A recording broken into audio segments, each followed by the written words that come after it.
Bismillahirrahmanirrahim. Alhamdulillahi rabbil alamin. Allahumma salli wa sallim wa barik ala sayyidina Muhammadin wa ala alihi wa ashabihi ajma'in.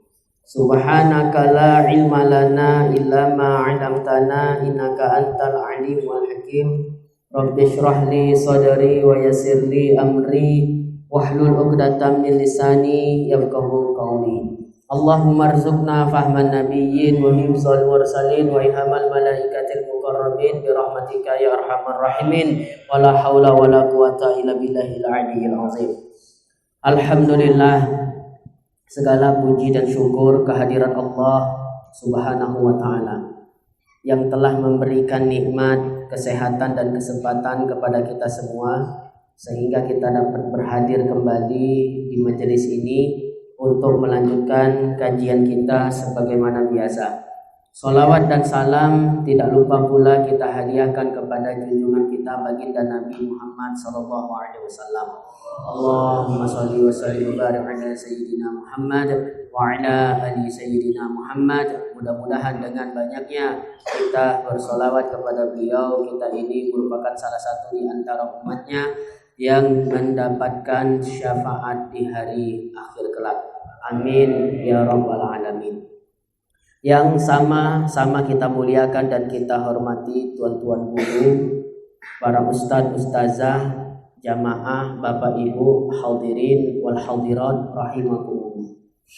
Alhamdulillah, malam ini kita bertemu kembali melanjutkan kajian kita dengan kajian atau pembahasan tauhid dengan membaca kitab Sirajul Huda, dan kita sudah sampai pada pembahasan sifat iradah di halaman ke-14.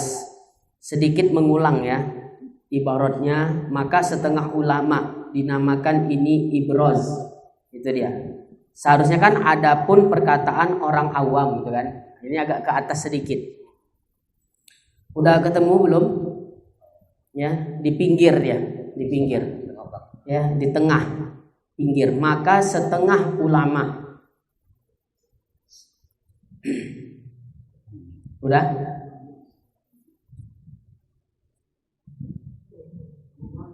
Baris ketujuh dari al-iradah. Baris ketujuh dari al-iradah. Dari wal iradatu, dari dalam kurung itu kan ada wal iradatu, dari situ baris ketujuh di pinggir. Sudah kelas? Qala al-muallif rahimahullah wa nafa'na bihi wa bi'ulumihi fid dharaini amin ya mujibas sa'ilin. Maka setengah ulama dinamakan ini ibroz, ta'alluq tanjizi hadis.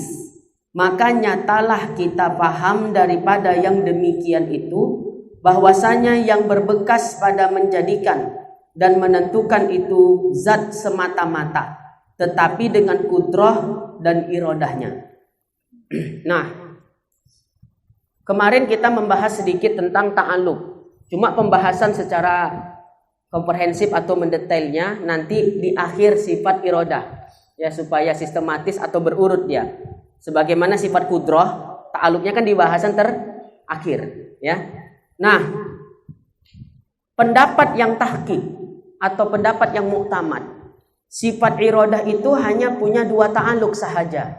Ta'alluq suluhil qadim dan ta'alluq tanjizil qadim, ya. Nah, itu tahqiq, pendapat yang muktamad. Ta'alluq sifat iradah hanya dua sahaja, ya, ta'alluq suluhil qadim dengan ta'alluq tanjizil qadim. Ada juga yang mengatakan ta'alluq sifat kudrah itu, sifat iradah itu tiga, ya. Selain punya ta'alluq suluhil qadim, tanjizil qadim, ada juga yang mengatakan iradah itu ada ta'alluq tanjizi hadisnya. Ya, itu pendapat dari kalangan ulama yang disebut dengan kalangan ulama ibroz, ya, ibroz istilahnya. Nah, jadi ada dua pendapat tentang ta'alluq sifat iradah. Pendapat yang muktamad ta'alluq sifat iradah hanya dua saja, suluhil qadim, tanjizil qadim. Pendapat yang kedua memasukkan tanjizi hadis sebagai ta'aluk sifat iradah. Itu dari kalangan ulama ibraj. Untuk pembahasan detailnya nanti, ya, nanti. Ini untuk umumnya dulu. Ya, untuk tentang ta'aluk ini untuk umumnya dulu. Nah, di sini yang menarik, ya, dikatakan begini, bahwasanya yang berbekas, yang memberi taksir pada menjadikan dan yang menentukan, yaitu taksis, itu zat semata-mata, ya, tetapi dengan kudrah dan iradatnya.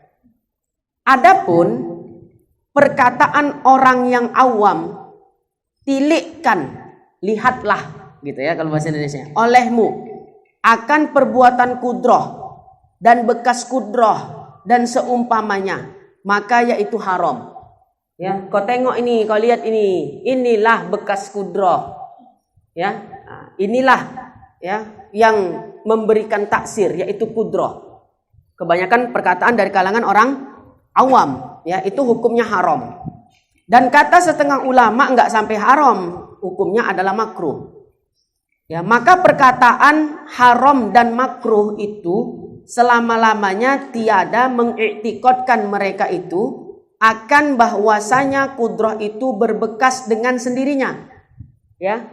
Jadi hukum haram atau makruh ketika dikatakan adanya kita inilah taksir sifat kudrah.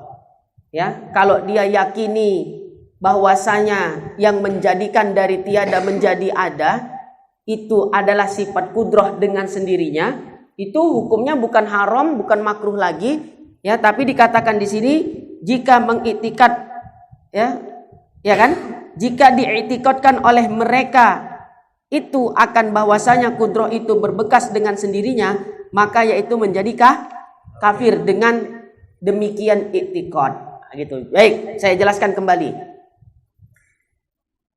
Bagi kudrah taksir atau taksis? Taksis. Kudrah taksir. Ya, kudrah taksir.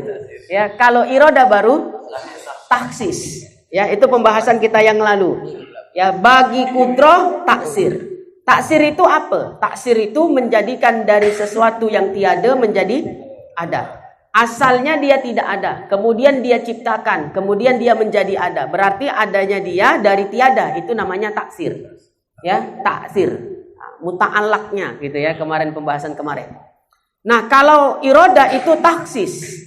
Ya, taksis, menentukan, merancang.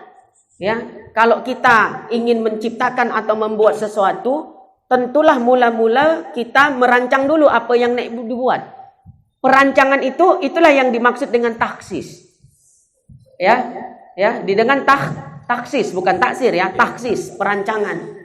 Makanya kemarin saya sampaikan secara tertib akal, sebetulnya taksis mendahulukan daripada taksir. Jadi ta'aluknya sifat iradah dengan taksis sejatinya mendahulukan, ya, ta'aluknya sifat kudrah dengan taksir. Ya, itu dalam tertib akal kita saja. Bagi zat Allah Subhanahu wa taala tidak begitu, ya. Wallahu a'lam bis-shawab. Ya, itu pembahasan kita yang lalu. Nah, baik. Jadi bagi kudrah itu taksir, bagi iradah itu taksis. Adanya kita saat ini dari tiada menjadi ada. Dulu kita tidak ada. Kemudian Allah menciptakan kita sehingga kita menjadi ada. Jadi adanya kita saat ini merupakan taksir, bekas, ya, atau hasil daripada sifat kudrah. Kenapa demikian? Karena tugas sifat kudrah itu, ya, adalah menjadikan sesuatu yang tiada menjadi ada, yang disebut dengan al-ijadu. Dan inilah hakikat ta'aluk sifat kudrah itu, yaitu dengan ta'aluk tanjizi hadis. Ingat pembahasan sifat kudrah kemarin ya. Nah, ini mengulang sedikit supaya nyambung dia. Tapi perlu untuk kita ketahui bahwa taksir, ya, atau bekas atau hasil daripada kudrah itu, ya, taksir itu tidaklah bagi kudrah atas perkara yang mungkin. Ya, taksir itu bukan bagi kudroh atas perkara yang mungkin. Karena kan ta'aluk sifat kudroh hanya kepada yang mungkin. Ya. Jadi taksir itu semata-mata bagi zat Allah Subhanahu wa taala, bukan bagi sifat kudroh. Jadi bukan kudroh itu yang memberi taksir, bukan kudroh yang memberi bekas. Semua taksir itu yang menjadikan adalah Allah Subhanahu wa taala, dan kudroh itu hanya sebagai sebab dari taksir itu saja. Ya, jadi kesimpulannya apa?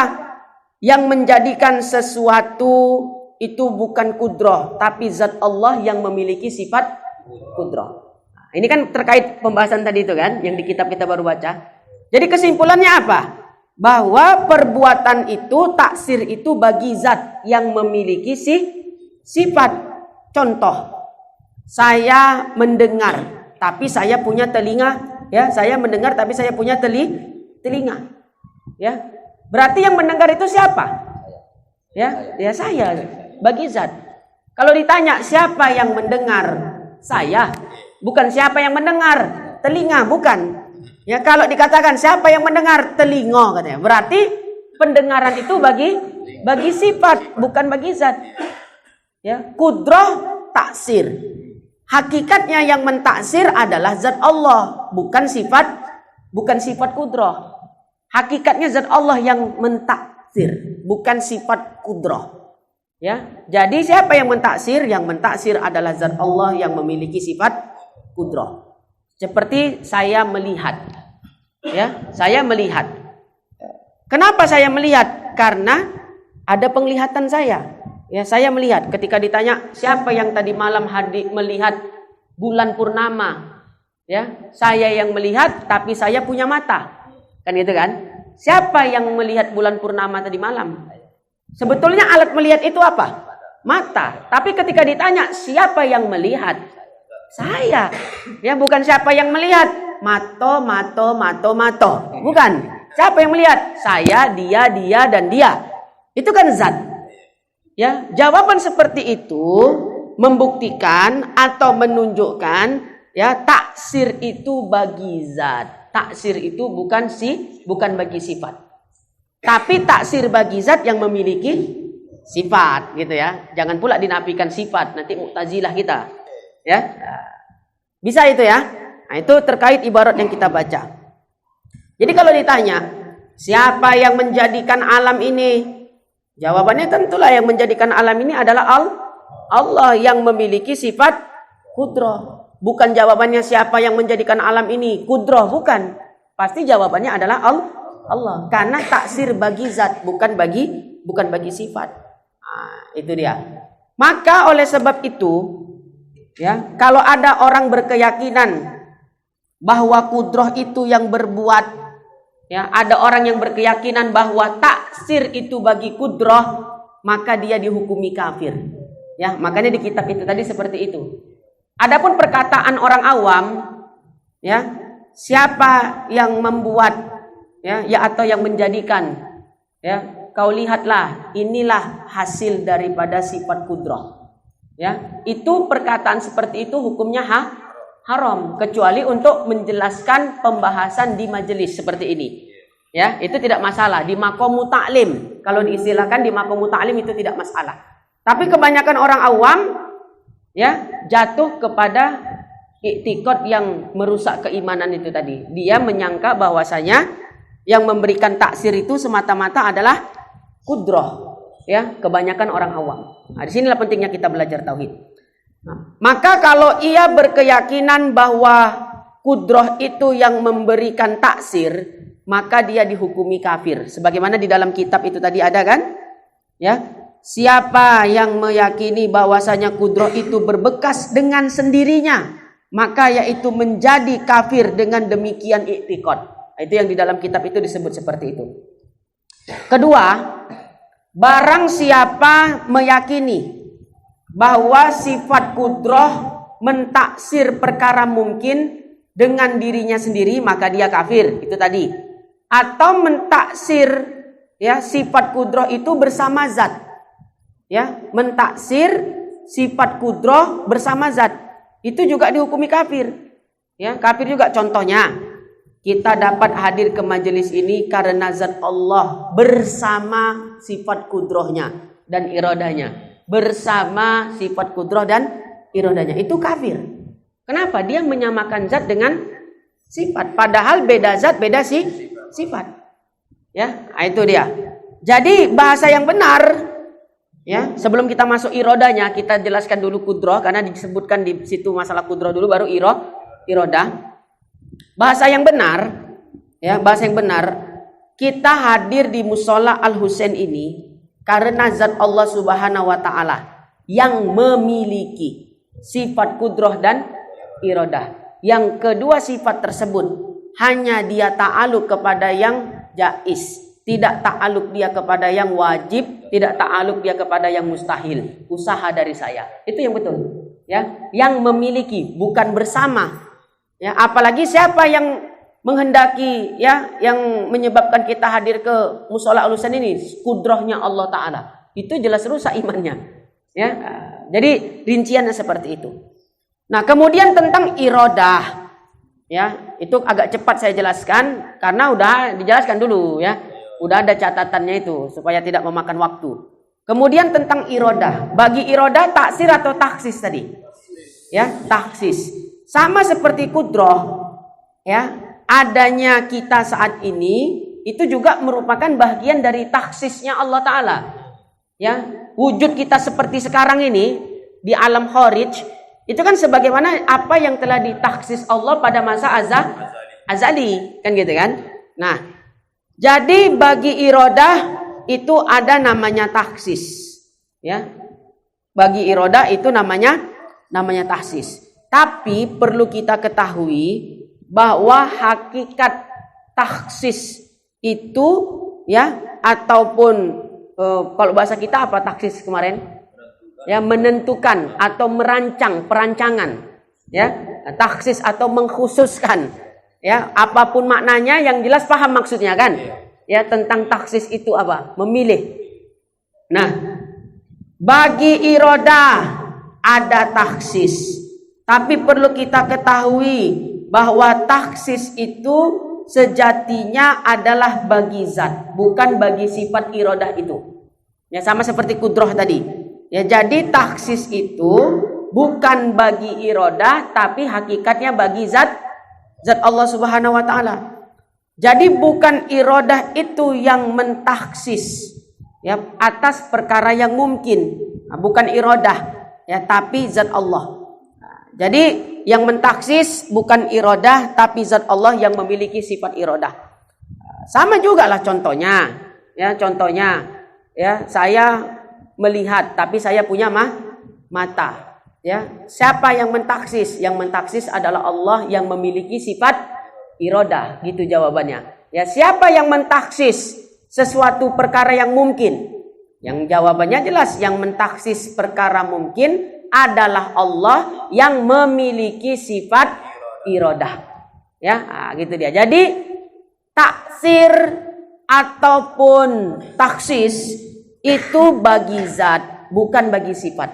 Ya, siapa yang meyakini bahwasanya irodah itu yang memberi taksis, maka dia kafir. Siapa yang mentaksis irodah, maka dia dihukumkan kafir. Nah, jadi barang siapa meyakini bahwa sifat irodah mentaksis, ya, perkara mungkin dengan dirinya sendiri, ya, maka dia dihukumkan kafir. Atau siapa yang beriktikad bahwasanya yang mentaksis itu adalah zat Allah bersama sifat irodah, itu juga dihukumi kafir. Kenapa? Karena dia menyamakan zat dengan sifat. Nah, itu aja. Inti kesimpulannya dari penjelasan yang panjang-panjang itu tadi, inti kesimpulannya satu saja, bahwa yang mentaksir, ya, bagi kudroh, ya, kudroh memiliki taksir, tapi hakikatnya taksir itu bagi zat yang memiliki sifat kudroh. Dan kemudian irodah itu baginya ada taksir, ya, taksis, ya, tapi hakikatnya taksis itu bagi zat yang memiliki sifat irodah. Jangan kita iktikadkan bahwa yang mentaksir itu adalah kudroh. Jangan kita iktikadkan bahwa yang mentaksis itu adalah iradah. Siapa yang mengiktikadkan demikian hal itu, dia dihukumi kafir. Atau ya taksir bersama zat atau bersama sifat, ya taksir bagi zat bersama sifat. Ya, siapa yang mentaksir zat Allah bersama sifat kudrah, kafir. Ya, siapa yang mentaksis adalah zat Allah bersama iradah, maka dia dihukumi kafir. Di mana letak kekafirannya? Sebab dia menyamakan zat dengan sifat. Jadi bahasa yang benar, siapa yang buat minuman teh ini? Yang buat minuman teh, bahasa tauhidnya, siapa yang membuat teh? Yang membuat teh ini adalah Allah Subhanahu wa taala yang memiliki sifat kudrah dan sifat iradah. Yang kedua, sifat itu ta'aluknya hanya kepada perkara yang mungkin sahaja, tidak ta'aluk ia kepada wajib dan mustahil, usaha dari saya. Itu bahasa tauhidnya, betul itu. Ya, cuma kalau kita bicara sama orang awam jangan pakai bahasa itu. Dibilang gilo gitu nanti. Ya. Nak, siapa memasak nasi ni, Nak? Ya, memasak nasi ni, Mak, adalah Allah Subhanahu wa taala yang memiliki sifat kudrah dan iradah. Yang kedua, sifat itu dia ta'aluk kepada perkara yang mungkin, tidak ta'aluk ia kepada yang wajib, tidak ta'aluk ia kepada yang mustahil, usaha dari saya. Ya, mak pun tercengang. Ini kepintaran atau gilo anakku nih, katanya. Ya. Pakai bahasa majaz saja. Ya, siapa memasak nasi ni, Nak? Memasak nasi aku lama. Lisan yang mengatakan aku, hatinya Allah. Ya, tetap taksir itu bagi zat, ya. Tapi tidak meninggalkan hukum adat. Ya, kalau meninggalkan hukum adat Mu'tazilah juga. La haula wala quwata illa billah. Dah, lanjut. Biar banyak yang kita baca. Sampai jam 3 pun tak apa malam ni. Cuma Ustaz mengaji sendiri ya dan balik. Iya kan? Baik, kita lanjut. Nah, cepat kali Ustaz ni. Ada pula yang mengatakan begitu di hatinya, omak-omak tu. Siapa lah itu? Saya kasyaf sikit-sikit. Ya.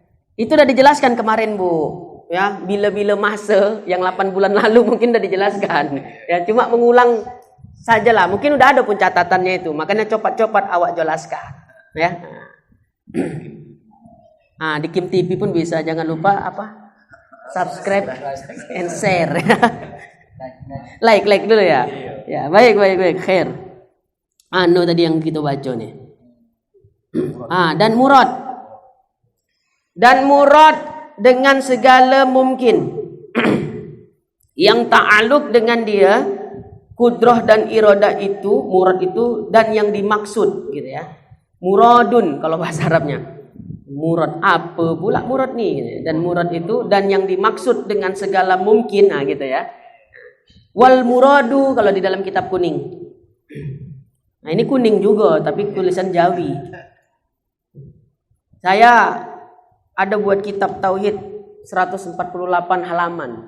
Udah selesai tapi masih tulisan tangan. Nah, ini lagi mencari tukang mengotiknya lah. Jadi tadi baru dimuzakarakan khusus ustadz lah gitu. Jadi alumni ada yang alumni dari Timur Tengah dan lain sebagainya. Mana tahu ada yang kurang-kurang di kitab itu gitu kan. Nah, dimuzakarakan. Doakanlah biar ada ketinggalan odan untuk di alam barzah sana. Nah, nanti siap kitab tuh, hatam kitab ini kita mengaji tuh. Ya kan gitu, langsung sama penulisnya kan gitu kan. Iya. Mudah-mudahan panjang umur. Ya. Awak yang panjang, ya, jamaah yang pendek, atau jamaah pendek awak yang panjang. Ya, insyaallah. Sama-sama lah doa mendoa. Mana tadi? Dan murad yang dimaksud dengan segala mungkin yang ta'aluk dengan dia, kudrah dan iradah itu yaitu segala mungkin yang mutaqabilat. Ya, nah itu perkara mungkin yang saling bertentangan atau berlawanan. Jadi kan tadi begini rumusnya. Hukum akal itu ada berapa? 3. Ya, wajib, mustahil, jaiz. Jaiz itu termasuk mungkin kan gitu. Nah, kudrah dan iradah ini kan dia ta'aluk hanya pada perkara yang mungkin. Ya, hanya kepada perkara yang mungkin, tidak ta'aluk kepada wajib dan mustahil. Nah, Dia ta'aluk kepada perkara mungkin yang macam mana? Nah, ini dijelaskan oleh ya penyusun kitab Sirajul Huda ini, bahwasanya kudrah dan iradah itu yaitu dia ta'aluk kepada perkara mungkin yang ya mutaqabilat, ya perkara mungkin yang mutaqabilat, yang saling berlawanan, yakni bertentangan dengan setengahnya, ya, berlawanan, bertentangan yaitu berlawanan, setengahnya dengan setengahnya. Banyak bilangannya ada 12. Jadi 6 kali 2 dia kalau diistilahkan ya. Dia 6 tapi dikali 2. Jumlahnya jadi ya 12 yang akan dirinci lah di sini. Ya, akan dirinci oleh si penyusun kitab ini. Yaitu ada dan tiada. Segala sifat, ya ada dan tiada segala sifat, dan segala masa dan tempat, dan segala jihad. Jihad itu arah, bukan jihad itu bawa senjata ya, dan segala jihad. Oh, jihad fisabilillah. Itu ibaratkan mengaji tak berguru. Ya, dia pandai membacanya, dan segala jihad katanya kan. Oh, ini jihad. Ya, berarti jihad kafir apa nih? Ya kafir harbi, kafir apa kan itu kan. Padahal jihad itu maksudnya adalah arah. Jadi Allah tidak di muka kita, tidak di kanan kita, tidak di kiri kita, tidak di belakang kita, tidak di atas, tidak di bawah. Yang jelas Allah tidak diliputi arah sesuatu pun. Ya, nah itu dia. Makanya tak ada itu Allah di langit, Allah di aras. Berarti dia diliputi jihad arah tertentu. Zaman sekarang nih, jihad paling terbesar itu adalah ya dengan mengaji. Ya, bahkan kalau kita kaji bab fikih khusus bab jihad, jihad itu hanya dilakukan ketika umat Islam diserang. Ya, bukan kita yang menyerang. Ini orang sekarang asik mau jihad aja, entah siapa yang mau diperangi. Beda pandangan politik sendiri, sedikit takbir katanya, jihad gitu ya. Jangan kayak gitu. Kita nih sama-sama ahlu sunnah wal jamaah. Ya kita satu akidah, beda pandangan politik tak mengapa. Ya kita satu akidah, jelas itu ya. Jangan jadikan perseteruan cuma gara-gara perbedaan pandangan politik atau pandangan-pandangan duniawi yang lainnya. Rugi rasanya. Nah baik. Nah, itu kalau bab jihad itu seperti itu. Jadi hakikat jihad itu sebetulnya ya zaman sekarang itu ya jihad yang paling relevan itu adalah dengan mengaji kitab-kitabnya para ulama. Ya, dengan mengaji kitab-kitabnya para ulama. Dan segala miqdar. Ya. Nah, kalau bahasa Arab muqaddar bisa juga ya, tapi bukan muqaddar tapi miqdar. Di kitab bahasa Indonesia apa? Miqdar juga, ya kan? Jadi apa tadi? Mungkinat mutaqabilat itu 6. Ya, kalau kita rinci ada 6. Ya, adapun perkara mungkin yang dita'alukkan dengan kudrah dan iradah itu 6. Yang diistilahkan dengan tadi mungkinat mutaqabilat. Yang pertama wujud. Ya, kalau dirinci supaya lebih jelas. Wujud artinya apa? Ada. Yang kedua Adam. Ya, Adam artinya tiada. Kemudian yang ketiga sifat. Ya, sifat itu seperti panjang, ya, pendek, tinggi, ya, itu sifat. Nah, contohnya itu rinciannya itu kan, supaya enak jelaskannya nanti kalau kita ngajar kitab ini. Nah, udah berapa tadi tuh? 3. Yang keempat zaman-zaman. Ya, zaman-zaman itu waktu. Dan segala masa. Kan kalau di kitab Arab Melajunya segala masa. Masa itu adalah zaman ataupun waktu. Kalau zat Allah tidak diliputi dengan waktu-waktu tertentu. Ya, kalau dikatakan Allah Subhanahu diliputi waktu, kira-kira udah berapa lah umur Tuhan sekarang? Ya, tua bono kan gitu kan. Makanya jangan jadi paham mujassimah. Ya, kita pahamnya ahlu sunnah wal jamaah. Jangan jadi mujassimah dan musyabbihah. Makanya saya pernah baca kitab mereka. Kan dulu saya di tahun 2015 ada menyusun buku sekitar 280 halaman kurang lebih. Judulnya Tinjauan Ilmiah mengenai perbedaan ahlu sunnah wal jamaah. Udah sempat dicetak ya 1000-an eksemplar, cuma nggak saya kasih izin lagi. Saya wasiat tunggu saya mati baru dicetak lagi buku-buku saya. Menjaga hati itu susah. Ya, menjaga hati itu susah. Ya, ketenaran itu susah menjaga hatinya. Ya, balik. Biar dapat. Doakanlah cepat. Cepat dicetak maksudnya. Ya. Nah, jadi di situ diantaranya saya mengutip dari kitab mereka, ya, karangan Musyabbihah dan Mujassimah yang diwakilkan sekarang namanya Wahabi. Mereka mengatakan bahwasanya wajah Allah Ta'ala seperti syekh tua katanya. Benar, di kitab mereka asli. Bukan kita ngambil dari kitab ulama kita, dari kalangan ulama mereka sendiri. Ya, wajah Allah Ta'ala seperti syekh tua katanya. Berarti mereka meyakini Allah diliputi masa. Ya, karena kan terjadi perubahan. Berarti Tuhan mereka baharu kan gitu kan. Tuhan kita Qadim kan itu ya, perbedaannya seperti itu. Makanya kalau debat sama mereka nggak usah capek-capek, udahlah pening aku dengerin celotehanmu. Tuhan kita namanya sama tapi hakikatnya beda. Ya, Tuhan kau baharu, Tuhan aku Qadim. Udah kesimpulannya itu aja, tak usah poning-poning gitu.